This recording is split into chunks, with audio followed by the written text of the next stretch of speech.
មានឆ្មាខ្មៅមួយក្បាលលើផ្ទះខ្ញុំឈ្មោះវាកៅប្រុសពេញក៏មើលមកវាយូរពេកវារត់ជាងម្ចាស់វាទៀតខ្ញុំចេញចាំតាំងពីតូច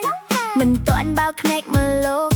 ពីដុំតូចនៅក្នុងដៃឥឡូវ6ឆ្នាំខ្លាចជាលោកធំរំខ្មៅមុខធ្វើប្រងើយដើរមួយដូចផ្ទះនេះជាបោះវាហៅមួយដងវាមិននៀកហៅពីរដងវាមើលមុខហើយដើរចេញតារឿងស៊ីកុំចេះតែឲ្យហូបមិនត្រូវចិត្តវាធ្វើមុខធុញឆ្មាផ្ទះគេស៊ីអីក៏បានឆ្មាខ្ញុំវិញគឺកែប្រទញ្ញចាប់កាន់តោអូកុំសង្ឃឹមចាប់សัตว์វាថាហត់ណាស់ឃើញកន្លែងទុនវាដេកមុនតែលឺខ្ញុំលេងភ្នែកវាភ្លឺភ្លាវកែប្រទញ្ញឆ្មាខ្មៅរឹកដោយកូនមហាសេដ្ឋីស៊ីក៏រើដេកក៏ពូកែតែពេលលេងជាមួយខ្ញុំវាខូចលេខមួយកែប្រទញ្ញចេះពេចពួនចេះប្រញាប់ឲ្យភ័យខឹងមិនដងគុំដល់ថ្ងៃស្អែកតែបើខ្ញុំមានរឿងវានៅក្បែរខ្ញុំមិនទៅណាទេ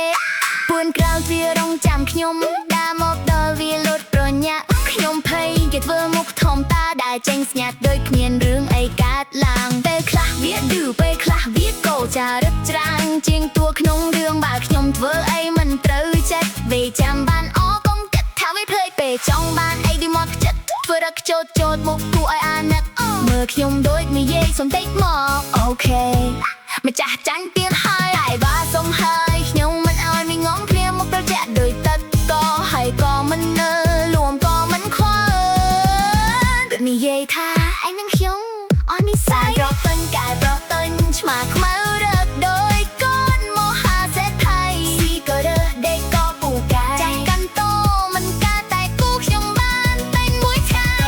កែប្រទញ្ញខឹងតចេះគុំក៏ចាំបានយូរតែពេលមានអ្នកមកធ្វើខ្ញុំភ័យលោកប្រទញ្ញឈរមកពេច bodyguard ប្រចាំផ្ទះ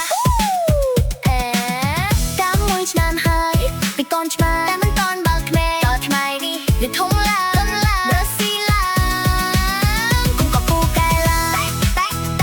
សម្រាប់ខ្ញុំមាននៅតែជាកូនតូចមួយក្បាលដែលខ្ញុំធ្លាប់កាន់ក្នុងដៃកែប្រទញ្ញឆ្មាខ្មៅមួយក្បាលសាញៀនចរិត100វាឆ្លែងចេះឌឺចេះធ្វើឲ្យខ្ញុំខឹងតែចុងក្រោយបែកក៏ធ្វើឲ្យខ្ញុំញញឹមកែប្រទញ្ញមិនពូប៉ាចៅសាច់ក៏មិនអីទេមិនបាច់ធ្វើជាឆ្មាខ្លាំងរបស់អ្នកណាគ្រាន់តែនៅលេងជាមួយខ្ញុំទុយ6ឆ្នាំនាំមកប៉ុណ្ណឹងក៏គ្រប់គ្រាន់ហើយទុញអូខេมึงเปียไทยแม่กែប្រទញ្ញកែប្រទញ្ញតែប្រទញ្ញកែប្រទញ្ញអរគុណសេរីប្រចាំផ្ទះ